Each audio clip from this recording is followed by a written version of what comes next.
Hey, it's Landon J. Starting next week, I plan to be back in the studio for the next several videos. However, today, I thought I would try one more video from home. I tried using my dining area as a backdrop and wasn't really a fan. Then I tried a chair in our den, also really didn't do it for me, so I decided to finally build a YouTube set. If you are wanting to turn a small space in your home into a set for a YouTube channel, here are 5 tips I learned while creating my small YouTube set. Number 1, almost any area can work. I have seen YouTube backgrounds that are set up in a corner, against a flat wall, or in my case, a guest room closet. Just find an area that you can set up and leave up. Number 2, lighting. Ideally, you'd be able to set up a 3-point lighting system, but that isn't always practical, especially in small spaces. If you're starting out and don't have any lights yet, see if you can position yourself to use daylight from a window. Window light can be very flattering and doesn't cost anything. In my particular case, I'm using 2 falconized LED panels with softboxes to light my set. I'm also using a hair light. Is it still a hair light if you don't have any hair? Anyway, I'll explain the hair light more in tip number 3. Number 3, create depth. I'm only about 3 feet away from the back wall of this set, so that isn't a lot of room to work with. What I've done is added these shelf units with camera gear on top of them. I have a monitor mounted a little bit away from the wall.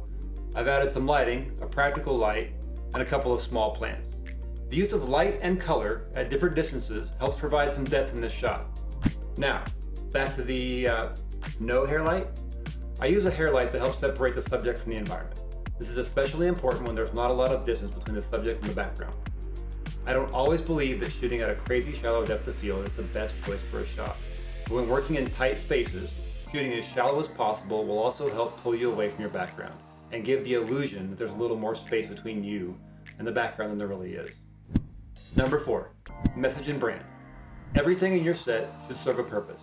In the last tip, I said you need to add things at different distances to help create more depth. When you're looking for things to add to your set, be very intentional with what you choose.